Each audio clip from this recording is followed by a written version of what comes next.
our session. What we're going to do is there's three of us that will be presenting today. I asked to go first this time because I have to catch a plane in a little bit. So I'm going to go first, followed by Joe, followed by Beth. And what we'll do is we'll do our introductions, followed by the module that we are responsible for. We will go through our different slides, and then talk about the assignments and address any questions that you may have, and try to get you out of here sooner rather than later. So welcome. We are delighted to see all of you. My name is Jackie Mullaney. I am a full-time faculty in criminal justice. I've been here, gosh, since 2001, part-time, 2007, I think it is, full-time. Taught in a number of different places. In terms of the online stuff, I am ION certified.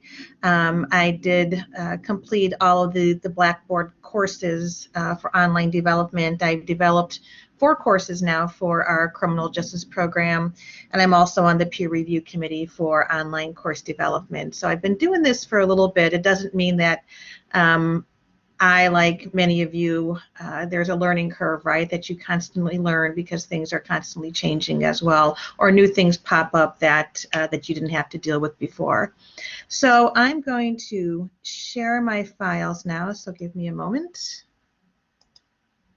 And you can find all of these on the Blackboard shell as well. It seems like my computer is going a little bit slower today.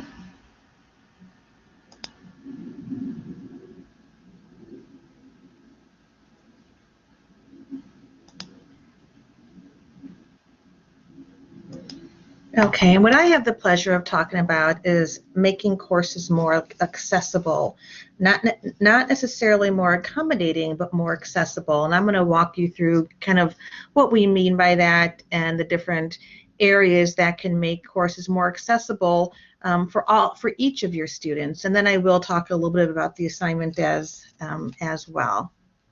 So make sure I can see your chats.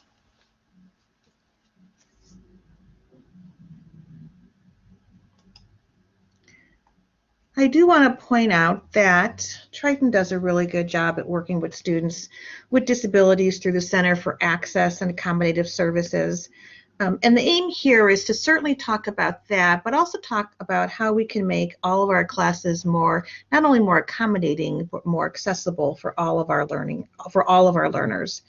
Accommodation means that we're making adaptations that can't necessarily be anticipated or standardized, and they're different for every individual depending on what the issue is that we're talking about.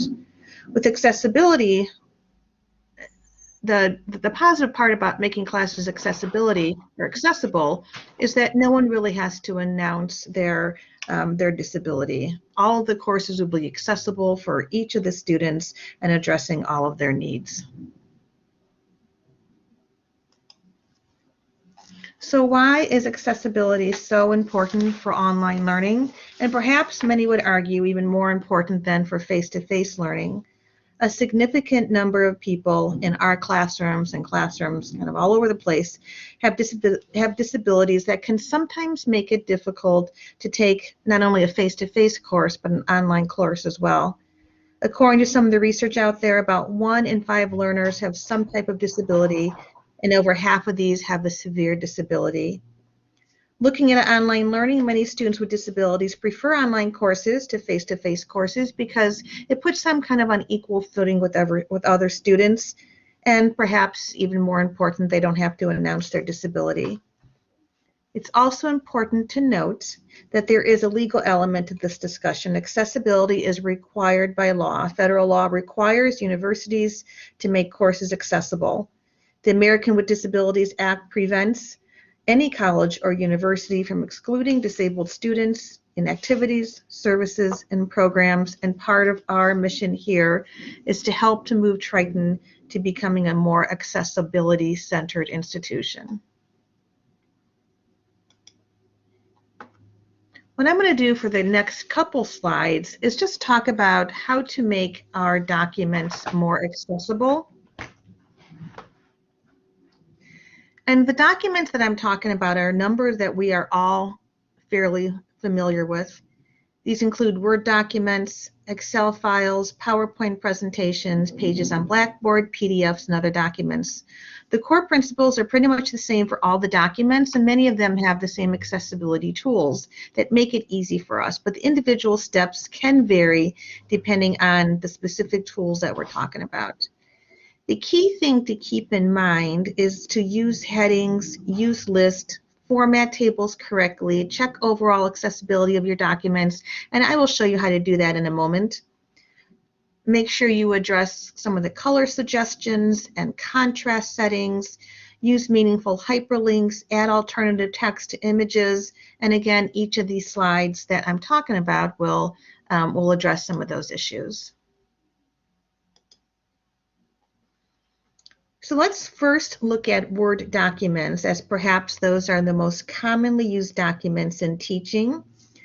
Microsoft Word is also a commonly used application among individuals with a variety of disabilities and is reasonably accessible. The text within Word documents can be read by assistive technologies such as screen readers and Braille devices. However, in order to make Word documents fully accessible, the authors have to follow some key points. So let's talk about some of the key elements. First, when you create these files, you should always use headings, and don't create your own heading. Use the formal headings already created by Microsoft. Screen reader and Braille users can also jump between headings, which makes navigation much more efficient than if there was no headings at all. Making text larger and bold does not make it a good heading, and you should use the built-in style features already included in these documents. The same kind of rule can go along with using PowerPoints. It is best to use the built-in templates. These templates are already designed to be accessible. Other recommendations include using text for images, using headers. The main concern is to make sure the reading order of elements of each slide is correct because it serves as a roadmap for the reader. Okay, so now I'm going to talk about the Check Accessibility tool, which I found to be very, very user-friendly. All MS Office products, including Microsoft Word, PowerPoint, Excel, have an accessibility check built into the program. If you look at the slide, you can find the accessibility checker by clicking on the Review tab and then click on the Check Accessibility button. If you have a Mac, this also has an accessibility checker. It's accessible from the Tools menu by clicking Check Accessibility.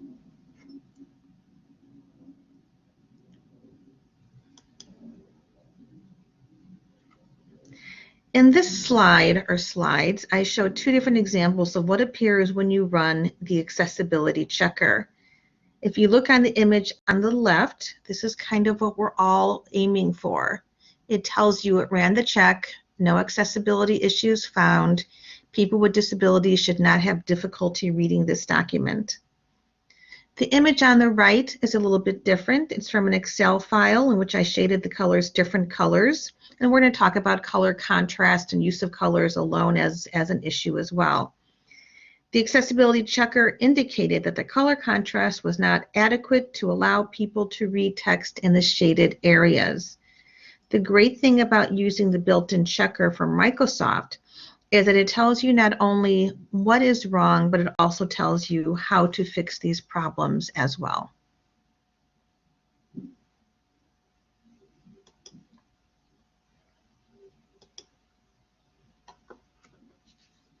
One of the things I've learned over the years is really to minimize my use of using color alone as a method of conveying information. So I've learned not to say answer all the questions in red, because it really becomes an accessibility issue. One should never use color alone to convey meaning, make a distinction, make a comparison, or set something off from the rest of the page. If you categorize something by color alone, those who are colorblind, visually impaired, they're not going to benefit from the color distinction. Using color to give direction is something we as educators tend to do sometimes, and as I indicated, I know I have. On the slide are different examples of bad, better, and best ways to use color to convey meaning. So the bad design, kind of what I was just talking about, complete the question highlighted in green. Again, if somebody is visually impaired or colorblind, they're going to have a difficult time doing that. A better one might be complete the question highlighted in green and italicized. Again, there are some issues with that, and perhaps a better one is to use a combination of a number of different formats. Only complete questions that are italicized and highlighted in green. And again, that is probably one of the better distinctions because it uses multiple means of differentiation. Color, italics, the question number, question 1.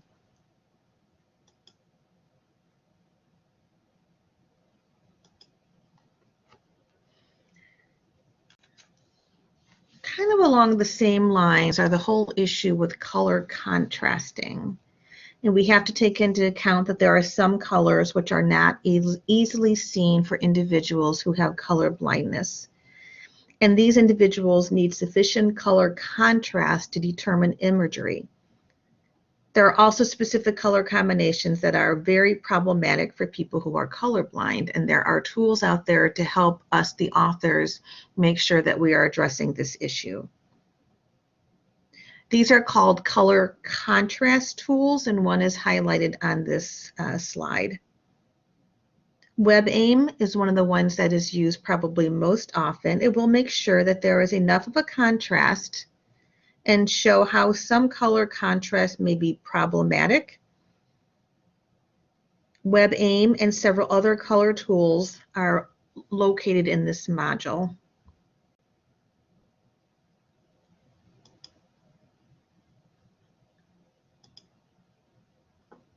So let's talk a little bit about hyperlinks. We should always aim to write concise and meaningful hyperlink text in our documents. If link text is meaningless or too long, students using screen readers have trouble finding out where the link will take them. Keep these link texts concise. Make sure that it makes sense out of the context. Avoid just embedding the link. Let the reader know what it is. Look at the picture on this slide. Even though the picture says, click here, this is problematic and you should probably avoid using it. Contact your advisor might be better. Click here to contact your advisor, or click here to contact your academic advisor is probably a better choice.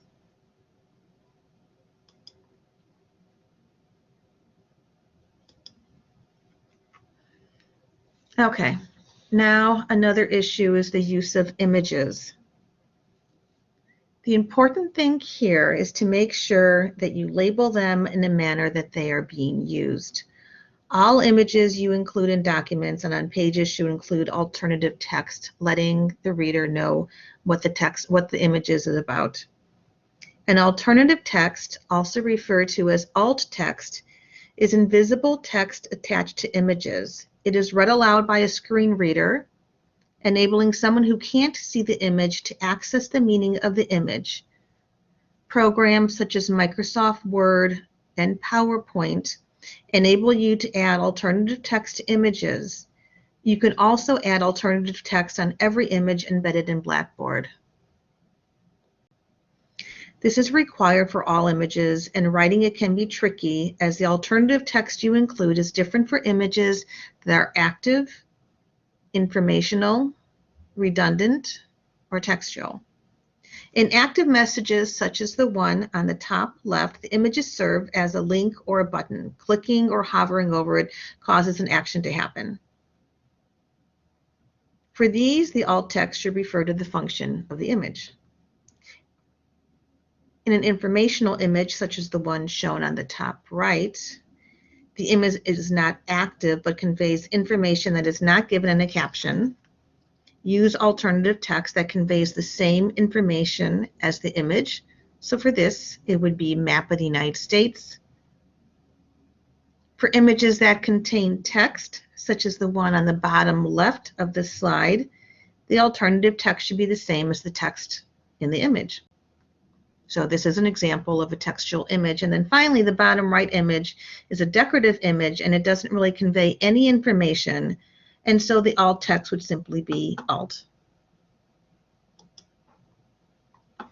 Okay, let's talk about PDFs a little bit.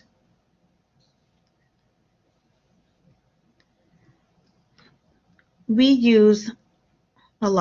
convert things to PDFs. We use PDFs. We're told to convert our syllabus and things like that to PDFs so that nothing becomes altered. But PDFs also should be avoided whenever possible as a main source of information. They're the most frequently cited complaint issue from learners with disabilities. Instead of using a PDF, you should post instructor-created content directly into a Blackboard content page. And if you want to use a PDF, you can also link that as a secondary form of information.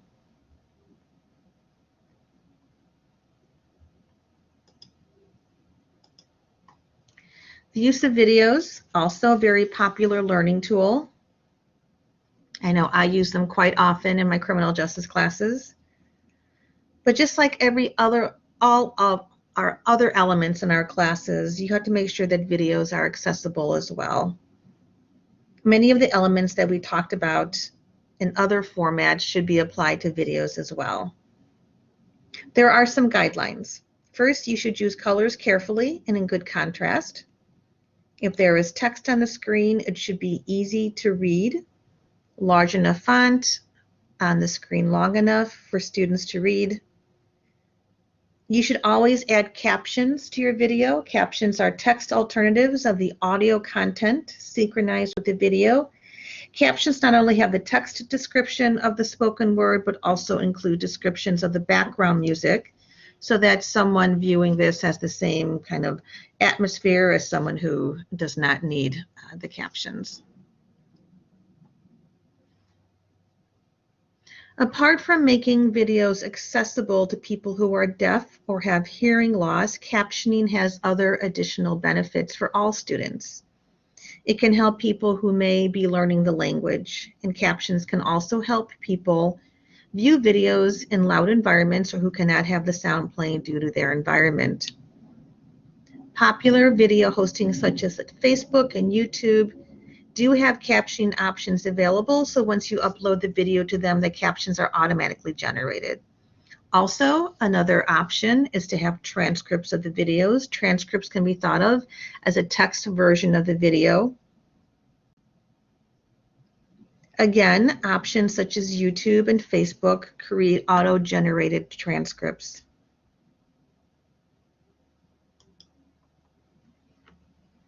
Okay, 9 principles of universal design. And this is pretty much what the assignment, part of the assignment is based upon when it talks about some of the principles of universal design that you have used in an assignment. And this can be applicable for almost any class or any program that you talk about. I'm going to include the 9 principles of universal design for learning. And these are on somewhat of a continuum, and it's a way of looking and a way of enhancing the design of our courses. It helps not only make our courses accessible, but it makes it more impactful for everyone as well. So the first one is equitable use, and I'll give examples in some of these. In this principle, the design is useful and marketable to people with all kinds of diverse abilities. With flexibility of use, design accommodates a wide range of individual preferences and abilities.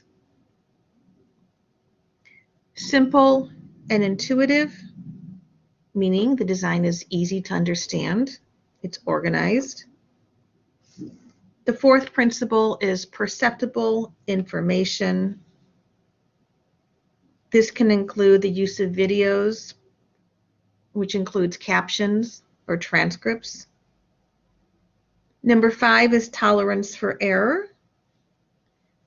Number 6 is low physical effort. An educational example here would be doors to a lecture hall that open automatically for people with a wide variety of physical issues. The 7th principle is size and space for approach and use. So equipment is good for people who are left-handed and right-handed, people who need to stand and people who need to sit. Number 8 is a community of learners in which the instructional environment promotes interaction, communication among students. And again, you could do this in online classes through discussion boards and groups. And number 9 is instructional climate, and this applies to all of our courses. This is when instruction is designed to be welcoming, inclusive. And so again, this is something that you will address in the assignment that, that goes along with this module, and I'll touch upon that a little bit.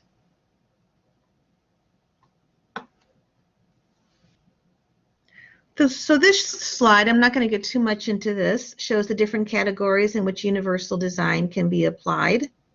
Our focus here is on the 4th one, highlighted curriculum and instruction. And this slide also applies to the assignment because along with the assignment and talking about principles of universal design, you're also asked to talk about the learning network. This is somewhat the real crux of universal design. This takes into account the unique nature of each learner and the need to address differences by talking about multiple means of engagement, multiple means of representation, and multiple means of action and expression. So the last slide has to do with the assignment. And again, I think sometimes what happens is folks tend to, not too different than myself, folks tend to sometimes overthink things. So develop a course activity, assessment, or activity that demonstrates principles of universal design of learning. The assignment is comprised of the following elements: description of the course activity, course materials, assignment, or assessment you are crafting for your online course, description of which learning network you are addressing, description of how you are specifically implementing principles of universal design, and then why you chose the specific course element. So probably the biggest issue I found in the past with individuals, with participants in this training session, is that oftentimes they will submit an assignment but not address these other components of the assignment. So make sure, A, you tell me what assignment you're doing.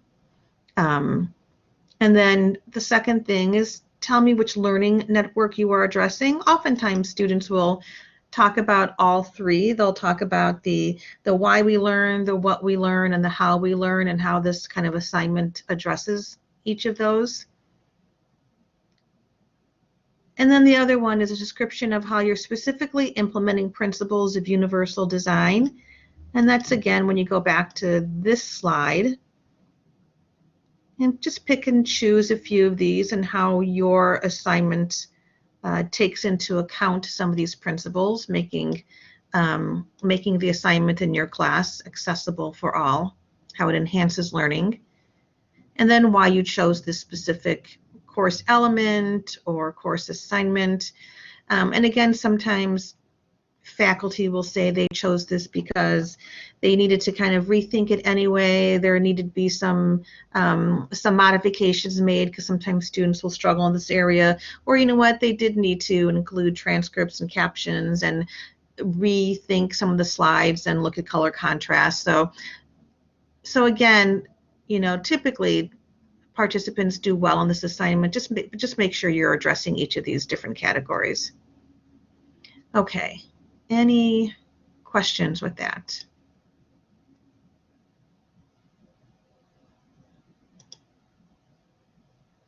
Okay, if you have any questions, I think our emails are included in the module itself. Yes, Tom. Tom.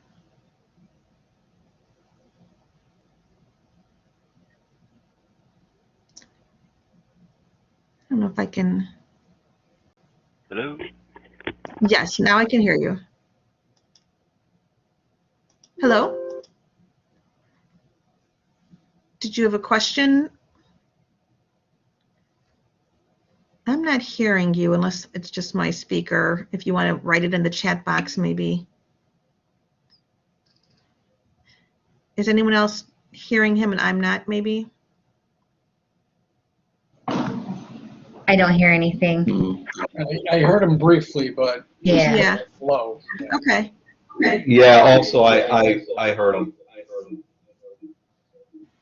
Tom, did you want to write that in the chat box, maybe?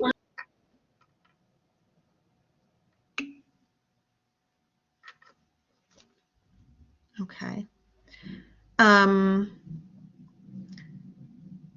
We'll give him a few minutes to write that down. Otherwise, oh, I didn't catch where we check. Okay, so if you go on this course shell itself, and as you start clicking the course content in each of the different modules, the assignments will be somewhat, you go through the different videos for each of the different modules, and at the very end there will be the assignment. I'm going to go on that right now. So you click on course materials, and then what you would do is, so for mine, it's supporting your learners with accessible course design. And you would click that on, and my email address is indeed there. And then you would go, there's the discussion board, but then you would go under, it says assignment at the very end, kind of towards the end. There's a place where it says assignment, and you would just click that on, and then follow the links. And that would be for each of the different modules. Joe, did you have anything to add to that? Nope, I think that summarizes it well. I'm going to pop into Blackboard and share my web browser so I can refresh people if they have questions on that too. My email address is in this module, so if you have any questions with the assignment, please don't hesitate to reach out to me. I'm more than happy to help anyone. I know this can sometimes be a little bit, it's new to everybody, right? So I have no problem answering questions. Okay, thank you, everyone. Joe or Beth, I think you guys are next. All right, I can go ahead. And I can get my camera on here. All right, so thanks for joining. My name is Joe Boykel. I'm a biology instructor here. I've been teaching at Triton since 2006, and I've been doing online courses since around 2008. So I got my ION certification, and I'm also one of the peer evaluators along with Jackie that oversees some of the new online courses that are developed. My area I'm going to focus on today is assessment and evaluation. I know many people, it's probably not your favorite topic to discuss, but I want to mention some of the different ways you can integrate this. And a lot of these ideas you can use not only for online, it could be a hybrid, it could be the ERL stuff some people have been doing, or your face-to-face classes as well. A lot of the things I'm going to show you I use in my regular classes on campus too. Now that being said, by no means do I have all the answers. I'm constantly changing stuff, as they roll out new features in Blackboard and this, it's, constantly changing and how I utilize the different tools, and how I use it for my content can be very different for somebody in different subject areas. So I think, getting this exposure to the way lots of other people use it is really beneficial to give you some of those ideas. So let's go on here. So when we're talking about assessment methods, there's kind of two broad categories we can have: summative assessments and formative assessments. Summative assessments are probably the ones that people are most familiar with. especially, previously, maybe as you were a student, probably maybe in some cases the only thing you were evaluated with. Maybe you just had a midterm and a final, and that was it. Your whole grade was dependent on that. So that is, something most of us are familiar with. Your typical exams. You maybe have some kind of standardized evaluation that is done by, an accreditation agency for nursing or accounting or whatever it might be. So those summative assessments, I think people are a bit familiar with, and I won't focus as much on today. More, we're going to be talking about the formative side of things. So particularly when you move online, and especially if it's a lot of asynchronous learning, you miss out on a lot of the formative tools that you can use. In your face-to-face class, you probably do just a lot of quick question and answering. You can just, get a lot of feedback by people's body language and how quickly they are to answer. There's a lot easier method to kind of see where people are and what do you need to do to help get them where you want to be. So this idea of formative assessment is that you're giving feedback and help so that these students can be prepared for what they need to showcase to you. But as you move into an online scenario, you maybe have to be a bit more intentional and kind of build it in from the start to make sure you're addressing it and giving some feedback to the students, especially if you don't have like any live interaction with those students. So I'm just going to highlight, some of the differences between each of these. The idea of formative is it's ongoing during the learning process. So as you're, explaining this, they're learning about the topic in that unit. We're seeing how well are they understanding it. Gives us time to address that. Where the summative side of things, it's at the end really to showcase that they've met that benchmark that we want them to. The idea of formative is to monitor that and be able to correct any deficiencies that there might be. Whereas summative, this is more of the assigning grades. We're seeing, did they actually achieve it? We're trying to improve the outcome with this formative. Oftentimes these formative assessments, it might be ungraded, or if it is graded, it's maybe more of like a pass-fail. Like if you complete it, you get points for it. It's more based on like completion than accuracy. We don't expect you to be perfect the first time you see this, but that allows us to address, okay, here's areas that you had trouble with. Let's focus on that and remedy that before it's too late. Or again, that summative, it's really seeing what did that student achieve at the end.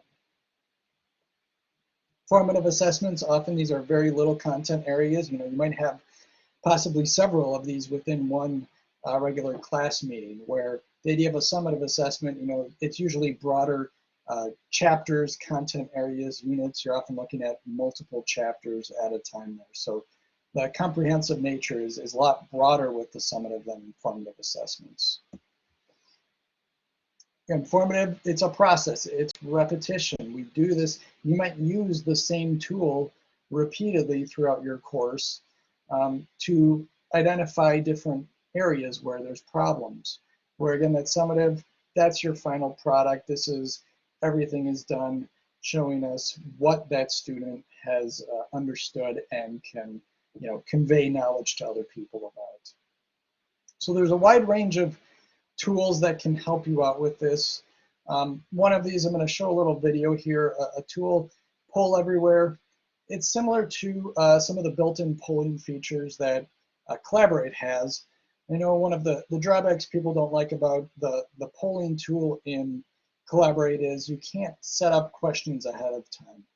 If you are using something like PowerPoint, you can load a question in there with your things, and so the poll is just going to have blank responses, but they could respond A, B, C, D, what corresponds onto your slide presentation. So that's one way of getting around that. The nice thing is there's nothing special that students have to do. It's just everything's built in there and they can do that. If you want some other features though, other than just say A, B, C, D, E responses, Poll Everywhere can do a wide range of stuff. And so this can fit into PowerPoint, Google Slides, a lot of these, or it can be standalone too. But it's got many different types of questions. You can choose whether you want to record responses or not, but you get that instant feedback, and especially for students that maybe some of those shyer students that they don't volunteer their hands. You know, if you ask for any answers from students, they understand the information, but they're not volunteering those answers. It's harder to get them engaged. This is a good way to get more people involved in that and get that feedback from everybody there. So I'll give you a little, just a quick video of this. I'm hosting a meeting remotely, and let's just say improvements could be made. What does everybody think about this outreach project? Anyone? Anyone at all? Just shout it out. Or I've got the DVD player. It's only hey, everybody! I don't really like the popcorn. So, I started using Poll Everywhere. With Poll Everywhere, I can ask all sorts of questions. Multiple choice, open-ended, yes or no, and make it easy for everyone to participate. On a scale of 1 to 10, how empowered are we feeling after Motivation Monday? They can answer online or by text, and the results are available instantly in real time. And I can even share my screen to share the results. So instead of wondering what people are thinking, we can identify important topics and have better conversations. Let's talk about professional development. It's great for online classes and webinars too. All right, everybody, let's take a quiz. What does Poll Everywhere do? With Poll Everywhere, I can see what my audience is actually retaining, so I know which areas need more explanation. Poll Everywhere makes remote meetings more productive. That's right.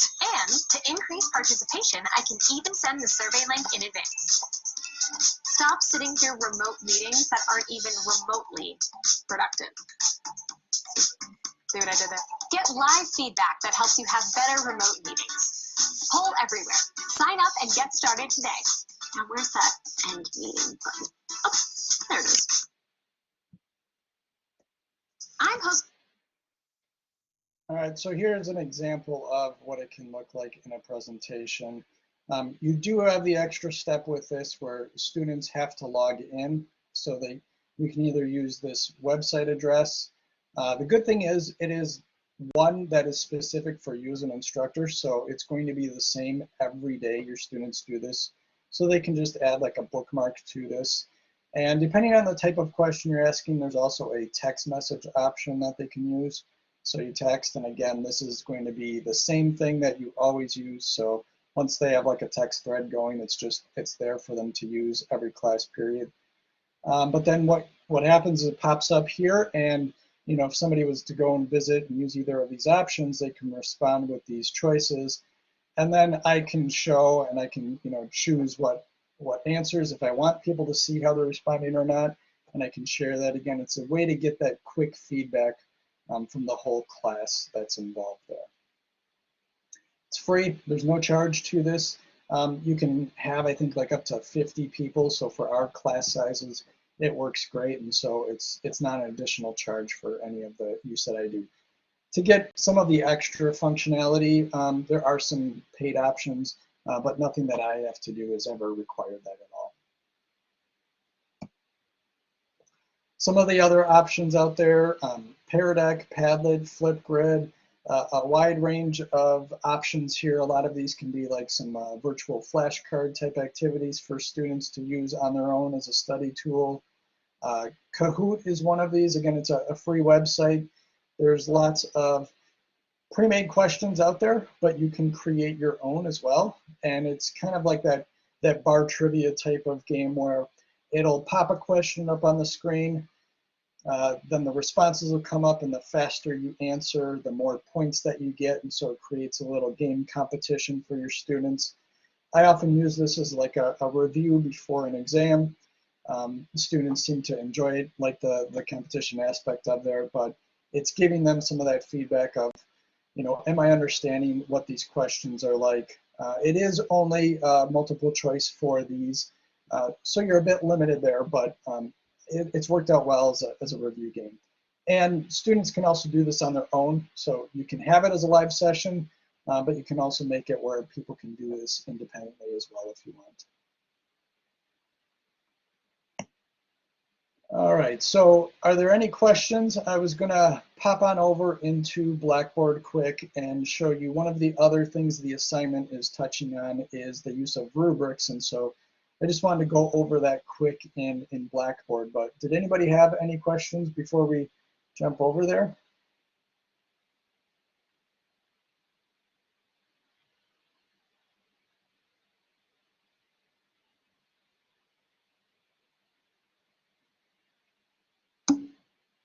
No, all good, okay. All right, so one of the options is to have a rubric as a means to help evaluate some of these assessments that you might use, whether it's formative or summative. I'm sorry, I didn't mean to click that. So if we scroll down here to the course tools, we can expand all the different tools. And if I scroll down to rubrics, depending on how the course was set up that you're teaching with, you may have some rubrics already set up in here. If you don't, I know the CTE can help you get some of those loaded because you are able to import some of these that are already made. There is a lot of rubrics out there available to you. You don't have to create this on your own. Take what's out there and adapt it for your use. Okay, you don't have to start from scratch on a lot of this. I'm just going to give you an example of one of these. These can be as complicated or as simple as you want them to be, depending on what your goal is to try to evaluate here. So if you're using this rubric to evaluate an end of semester research paper, it's probably going to be a lot more detailed than as opposed to like, a muddiest point question and you just want to see, oh, give them some points for completing this. So adapt this to however you want. The nice thing is you can have as many rows and columns or as few of them as you want. So it's very customizable. You see here, this one, it's got 3 and then a number of different rows in here with the grading criteria. We've got some descriptions in each of these. So people get a lot of built-in feedback just with the descriptions of what you're looking for in this. And not only is this useful for at the end when you're evaluating these, providing this to students ahead of time also gets rid of a lot of those questions about like, oh, how long does this have to be? What do I have to include? Is this important for me to focus on? If they see these grading criteria, it answers a lot of those questions for them. So if you provide this ahead of time, I think that's a great idea to help them understand what your expectations are. You can set this grading up with points here, or if you're somebody who prefers percentages, you can do that. You see these values here are all just listed as a single point, but if you want like a range of values, then you can use these point ranges or percent ranges. So say like this competent area could be like 3 to 5 points, and you could have proficient be 5 to 10 points if you wanted. It's, again, very customizable for however you want. So there's a lot of these out here. You can share, import them. But the nice thing is once you've created this, it's there. And especially for things like maybe discussion boards or something where you have many of them, you set this up once, you associate this as this is what I want to use to grade these assignments.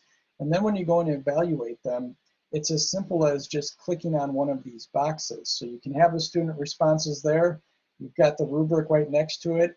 And very quickly, it helps you go through, and I find in a lot of cases it maybe helps me speed up my grading where it keeps you on track. It's like, I'm looking for this. Okay, yep, do that. And I just have to click on one of these boxes. It totals up these points all together and puts those scores in the grade book automatically for you. So it takes out a lot of that tedious of, okay, 3 points here, 2 points here, 1 point here. What was the total of all of this? And then you have to go into the grade book, find that person. Here, it makes it real streamlined and can help speed that up. And then again, the student is getting a lot of that built-in feedback with this, but when you are grading it, you still have that option to add additional comments you want. So it's not limiting you or preventing you from putting extra feedback for those students. You still have that capability to it. So for the assignment, you don't have to create your rubric in Blackboard. I know some people, if you want to go ahead and do that, that's great. But we're just looking for some type of grading rubric in your assessment that you pick. Okay, so for this assignment, you get to choose any summative or formative assessment you want. Sometimes I get people and they start to give me every single thing they're doing in the semester. I don't need that. Just pick one, okay? Just a single summative or formative assessment you want to use. Highlight, how is this going to help you address whether these students are meeting the course objectives? Give us the instructions as you're going to provide them to the student. What we're highlighting here is you might not be present when a student is doing this assessment. And so you want to make sure your instructions are really clear and you're covering all of those questions that they might have, because you're not there to give them that quick answer to a question. And so that can be frustrating. They're doing this, they're going to have to wait a day to get a response. So trying to make your instructions very explicit, clear, is really important in the online setting. Give a description of, how is this going to benefit the student in completing this? And then at the end here, some type of grading rubric to assess this tool. So when you're choosing one, like a multiple choice exam, a rubric for that is probably not going to be very useful. So try to pick some other type of assessment that a rubric is maybe going to be more applicable for as your example for this.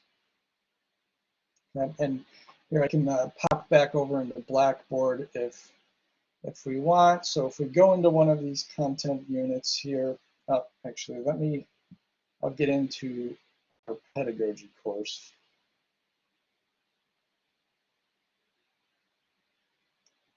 All right.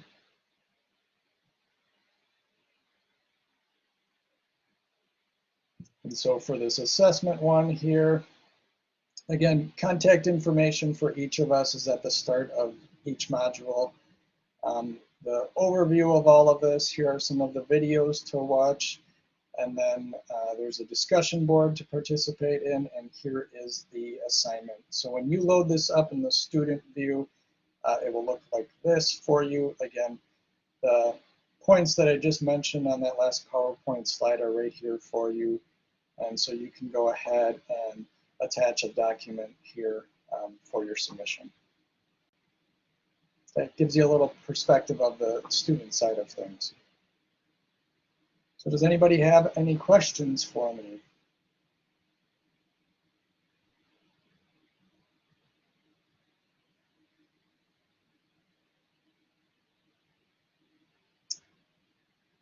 If not, I'll go ahead and turn this over to Beth for our last portion of this thing.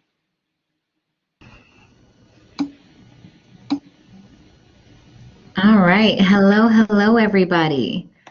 I hope you're all doing very well this afternoon. My name is Beth Cliffel, and I'm here to talk to you guys a little bit about the deliverable for the Module 1, which is the course content map. So I have a short presentation to go through with you. For the most part, my presentation is going to be focused more on kind of the nuts and bolts of how to accomplish this assignment. But before I get into that, I want to talk a little bit about the purpose for this assignment. So the course content map is really an opportunity for you to kind of thoughtfully reflect on how it is that you teach your class and to approach teaching your class with a little bit more of an intention. So the idea behind the course content map is to essentially map out how it is that you're going to achieve all of the learning outcomes that have been really kind of outlined for the course that you're going to select. So that's kind of the big picture. Now, the assumption, of course, is that you guys are already being thoughtful and reflective in how you approach your teaching. This is just a little bit more, again, intentional to really help you understand and help you kind of see what the methods that you're using to instruct your students and how that influences any assessment methods that you might use to determine whether or not they understood the course material that you're trying to get them to understand. Now, for those of you that haven't seen the course content map document itself yet, this is what it looks like. So this is just kind of a snippet of it, but there's a few key pieces of information that I wanted to point out so that you can kind of have this in your mind's eye as I continue to kind of explain how it is that you're going to complete your course map, okay? So some pretty basic information here. You have a place to put your course name. So for those of you that teach kind of one particular course, it's pretty obvious what course you're going to choose and what course you're going to focus on. If you teach more than one class, you can just choose one class to develop a course map for right now. Of course, I would like you to include your name, just like our students, right? We want to make sure that they have their name there as well. But then to like the actual content of the map, you'll notice that there's a portion right up, or a section right up here at the top for a course learning outcome. Now that correlates specifically to what we see in our course outlines as the overall learning outcomes. So this is kind of usually a 1 or 2 sentence overall description if you had to just briefly tell someone what it is that your course was all about. And these learning outcomes are already written for you. This is not something that you have to come up with. A lot of what this assignment focuses on is taking what's already present in the course outline for your course and just kind of populating it into this table and then reflecting on how you meet those outcomes that are observed there. So in addition to these overall learning outcomes, kind of the big picture, you're also going to be detailing, the topical learning outcomes. So this is the more specific kind of topic by topic, week by week material that you cover. Absolutely, I certainly will, Tom. You kind of beat me too, but I will certainly get there. I'll also show you how to find those course outlines if you're unfamiliar with how to locate them as well. Great question. So once you have kind of gathered all of that information from the course outline, those overall learning outcomes and the topical learning outcomes, the next thing for you to do is to try to identify the instructional strategies, methods of delivery, and methods for assessment that you utilize to meet those outcomes. And I've listed some examples here. We'll talk about these, the different types of each of these categories in just a little bit. But getting to kind of Tom's question, I'm going to switch from my presentation to screen sharing with you guys. So just give me a moment to do that.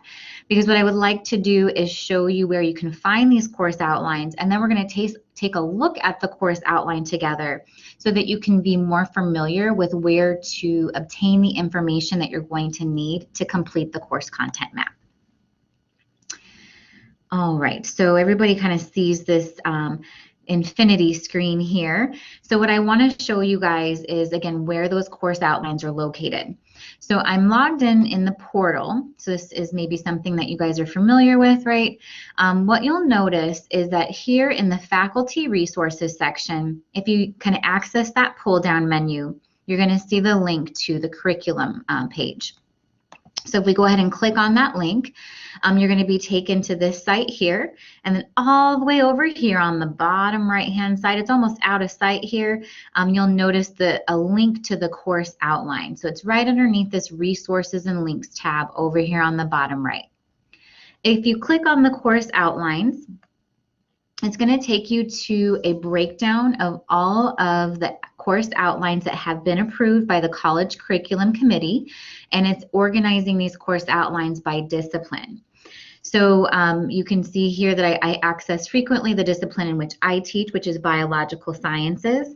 And so if I click on that, it'll expand and show me all of the approved course outlines for the different courses that are in that discipline.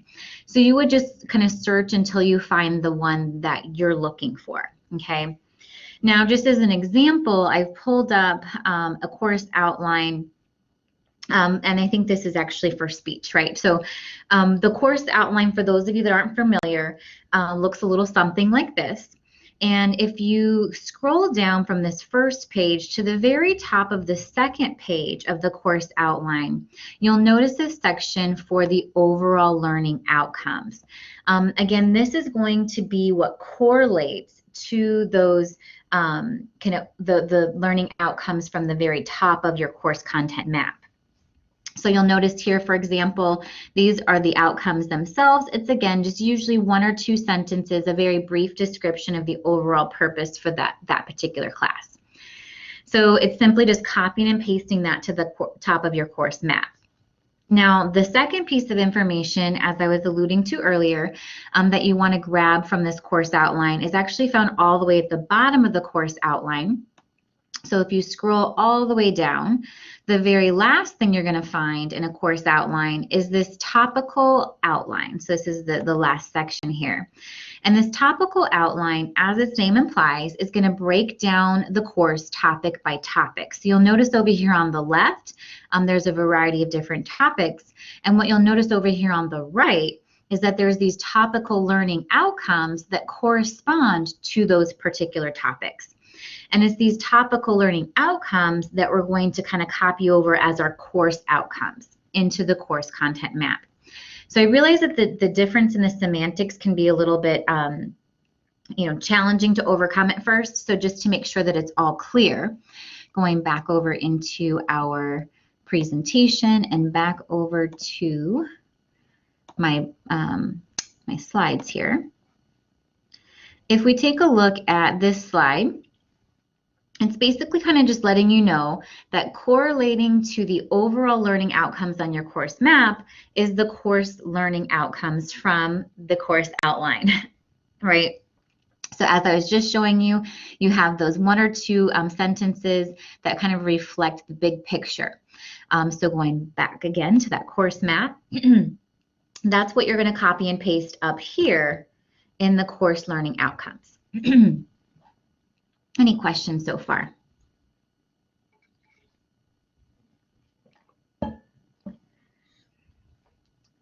Yes, absolutely, Nasser. So thank you for asking that question.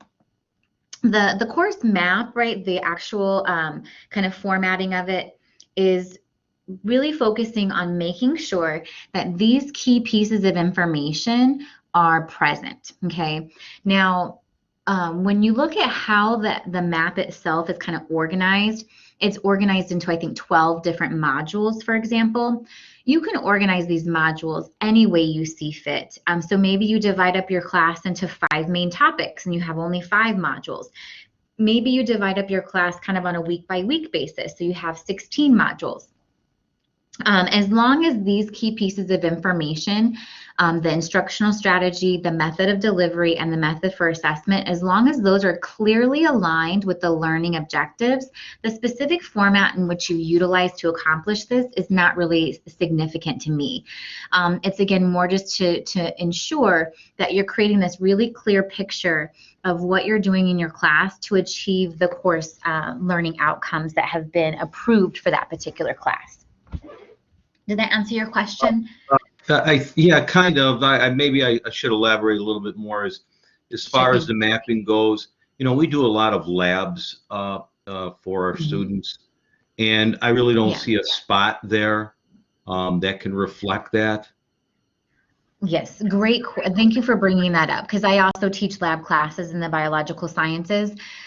In this instance, you would reflect kind of the laboratory component in the methods of delivery and the methods for assessment that you would select for a particular outcome that corresponds to that lab. So for example, your method of delivery might be this particular lab exercise. Students will perform, that lab exercise. Your method for assessment might then be a lab report that you're going to use to evaluate whether or not they successfully learned what they should have learned from that lab activity. Does that make sense? Yes, it does. Thank you. Absolutely. Any other questions?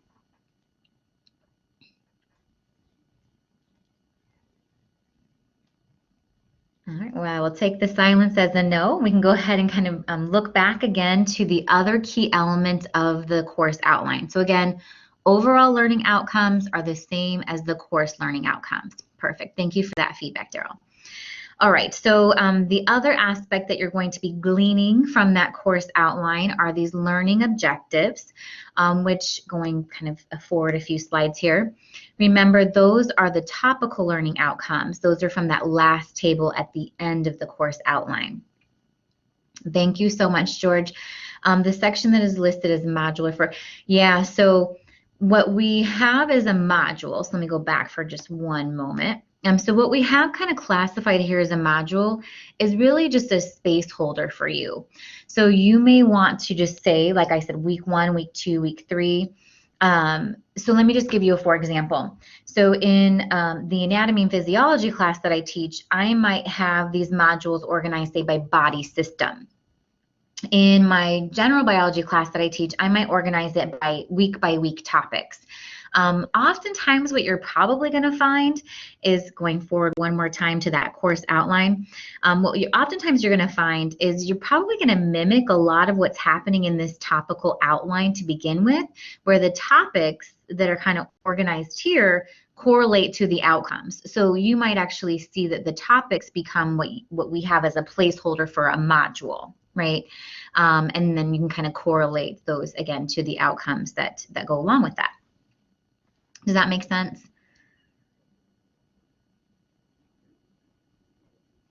Hopefully so. Perfect. Thank you so much for that feedback. Okay, so again, kind of looking at this section of the course outline, we're really just trying to find these topical learning outcomes. And so a lot of this activity to complete this course map is just simply copying and pasting. So again, one more time back to that course map, just to make sure we're all on the same page. Those topical learning outcomes are going to be pasted in these boxes here, according to how you organize your course into these different modules or sections. So you'll notice, like, especially for classes that have a lot of detail and a lot of very specific outcomes, this table is going to be pretty expansive. So as you're copying and pasting, it's going to grow into several pages. So don't be too concerned about that. I know from my courses, I have something like 75 different learning outcomes that would be organized into this table here.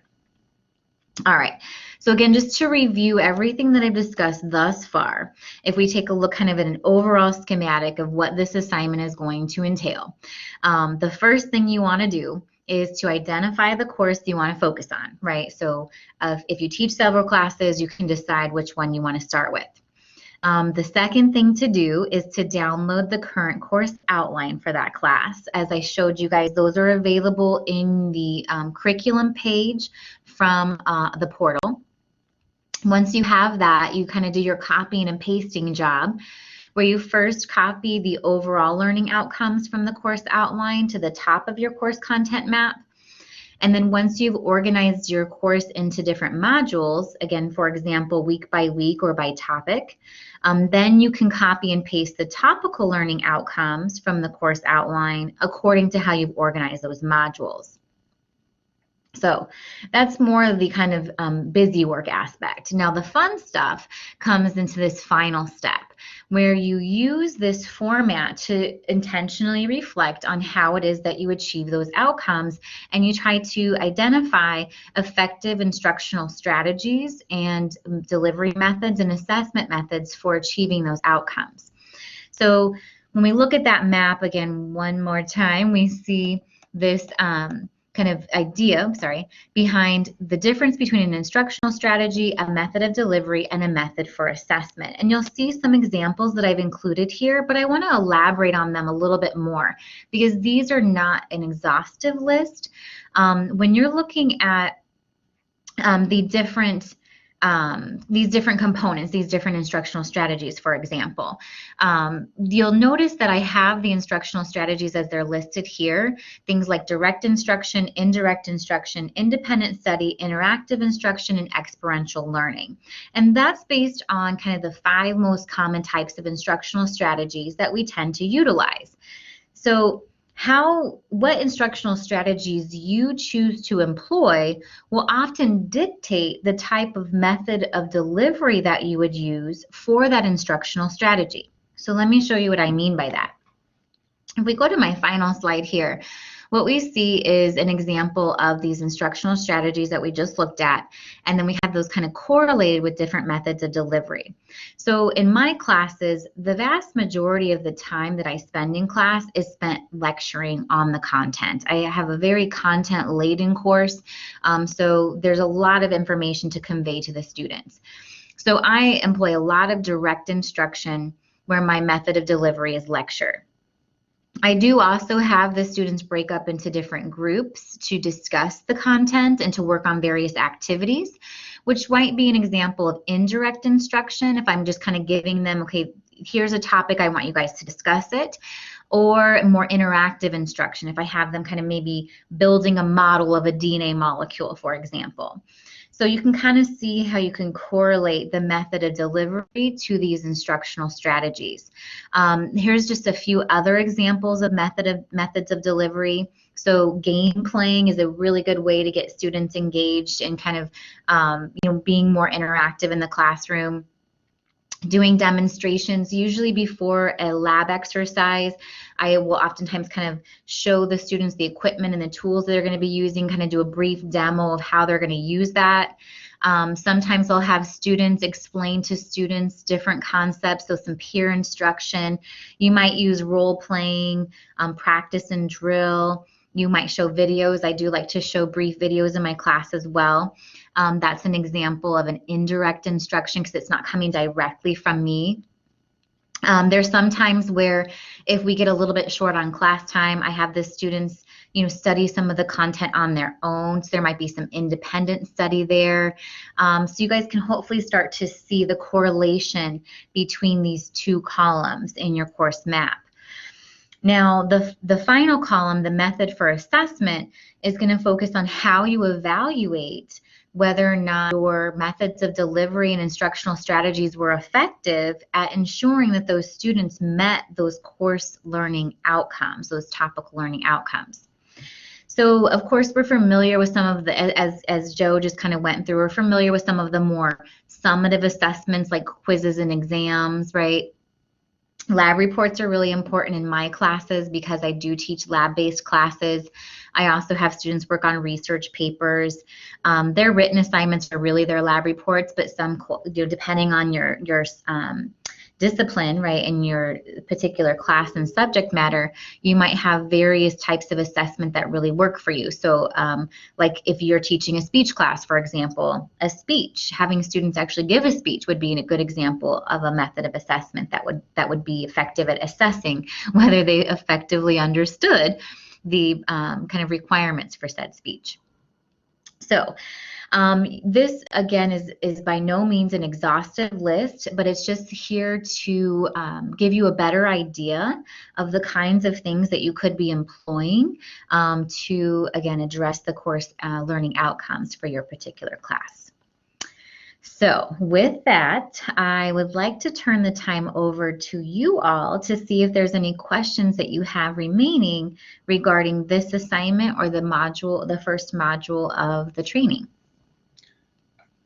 I have a question just in the modules themselves. I noticed today when you started, the modules in the course that are in the course materials are in a certain order, but it seemed like today you were going in a different order. Was there a reason for that? The primary, thank you for asking that. I actually meant to address that and I forgot to.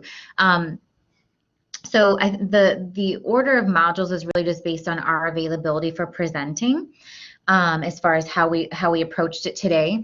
I will say, though, pretty much every module is independent, right? It's not like they build on one another, so you can kind of work on the modules as you see fit and as makes sense to you. The one thing that I'll add regarding the course content map is that even though it's in module 1, it's not due until the end of the training session. And the primary reason for that is that as you're going through the different modules, right, and you're kind of gaining new insight and you're maybe kind of taking little things from these trainings that you want to incorporate into your class, you may want to reflect that in your course map, right? So if Joe showed you a new assessment method that you're thinking, oh, I really want to try that, then you're going to want to kind of include that in your map. So my recommendation in particular for the order of how you would do things is I would recommend that you start by at least creating a template for your course map. So at least kind of copying and pasting over the overall learning outcomes and the topical learning outcomes. And then you can populate the other 3 fields, the instructional strategies, method of delivery, method for assessment. You can do that and then maybe save that as a draft. And as you're going through the trainings, if you decide that you want to kind of modify some things that you're doing, or maybe add some things that you haven't done before, then you can do that prior to submitting. Now, there are, for each of these assignments, you are allowed multiple attempts. So if you kind of submit your course map or any of the other assignments, and then you realize later on, oh, you know, I want to add this, I'd like some feedback on this component, then you can always submit another attempt with just a little note to us, hey, I added this, can you take a look at that as well? So hopefully that clarified your question. Yeah, it does. The only reason, really, the reason why I asked is the first module has a sign in there that says start, but I noticed today that you guys kind of did that towards the end, so that's the only reason I asked. I think I drew the short straw. Maybe that's it. I don't know. Thank you. Yeah, of course. Any other questions?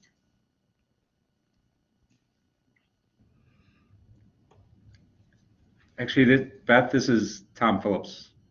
Hi, how's it going? Oh, good. I'm working. All right. So this is not so much a question, but a comment for all the FET instructors. When you gain access to your course outline, know that we had gone through these probably about 2 years ago, so it was relatively recent. Mm-hmm. So when you're looking at the topics, they should be directly related to the objectives. Mm-hmm. So it should be line by line. I know we had to clear those up or clean those up from the initial submission of the course outlines. So, but the one thing that you are missing on these course outlines, or that we didn't put in, were the page numbers for the text. So, just FET instructors, those are pretty neat and clean for you. So this worksheet should be relatively easy for y'all. And you know what, I appreciate you bringing that up, Tom, for a couple of reasons. The course outlines that are available on the curriculum site are the ones that we have on record as the most up to date. So hopefully, right, those are, as Tom kind of described, hopefully they're kind of nice and buttoned up and can make your job of kind of transferring the information over to the course map pretty easy. If you encounter, which has happened a couple of times over this training, if you encounter a course outline that is outdated and that doesn't kind of follow the format that I showed you, my recommendation is to reach out to your department chair to see whether or not they have an updated course outline that just hasn't made it to the curriculum site yet. So the hope is that you all have a kind of a format similar to what I've shown you to work from on this assignment. Awesome. Any other questions or comments?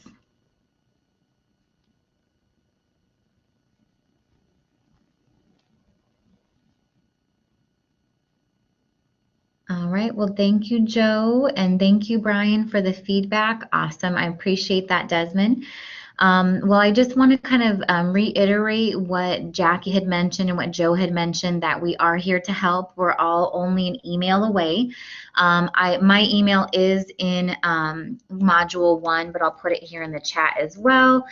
Like most of us, right, it's just first name, last name. So you can find us and reach out anytime. If you want to do a quick pedagogy, or a quick collaborate session that's easy, in person, over the phone, whatever works best for you, we're here to help you. And I really hope that you guys have a great rest of your day. It looks like a nice evening out there. So maybe you can get outside and get some of that fresh air, and have a wonderful weekend as well. Thank you, everybody. No problem, Gary. Thanks, Mike. Thank you, Patrick. I appreciate that feedback. Thank you, Beth. No Very problem. nice. Yep, Nice job. absolutely. Thanks, Nestor. Take care. You too. Oh, and I'm glad, Daryl, that it made it less scary. I know sometimes it can be a little intimidating, right? Thank you, Doug. Thank you, Andrea. Bye, George.